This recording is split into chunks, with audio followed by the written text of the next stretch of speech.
Perusakan lahan milik PT PN 1 Regional 2 di Kabupaten Bandung kembali menjadi sorotan tajam.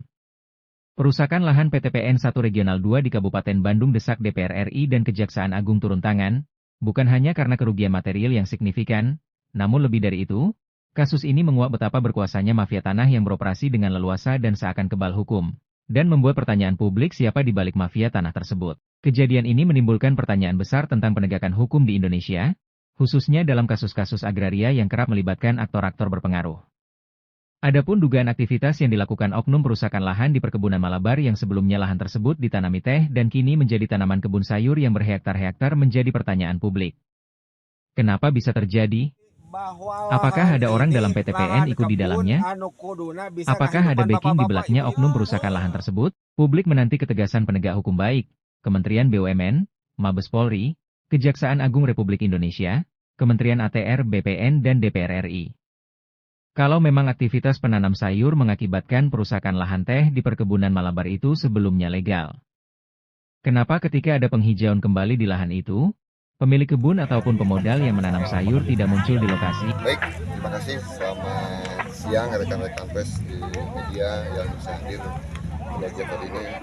Izin kami menyampaikan untuk giat hari ini sudah inisiatif dari kami dari dulu bahwa Serikat Pekerja Perkebunan SPBUN PT PN 1 Regional 2 akan melakukan penanaman kembali pada areal-areal yang notabene diokupasi ataupun dijarah oleh masyarakat. Pada hari ini, hari Senin, tanggal 21 April 2025, berkaitan dengan hari jadi Kabupaten Bandung, kami kurang lebih mengarahkan masa karyawan atas nama SPBUN kurang lebih 500 orang pada area yang kita soroti diokupasi. Bibit pohon sementara kami siapkan kurang lebih 500 sampai 600 pohon bibit yang kita sebar secara sporadis. Mudah-mudahan nanti ke depan secara berkelanjutan ini akan kita lakukan kembali seperti itu. Pak, untuk kedepannya mungkin Pak agar hal ini tidak kembali terulang dan mungkin untuk menjaganya seperti apa? Nah, baik, mungkin perlu dijelaskan kembali bahwa kami sering berinteraksi dengan beberapa masyarakat.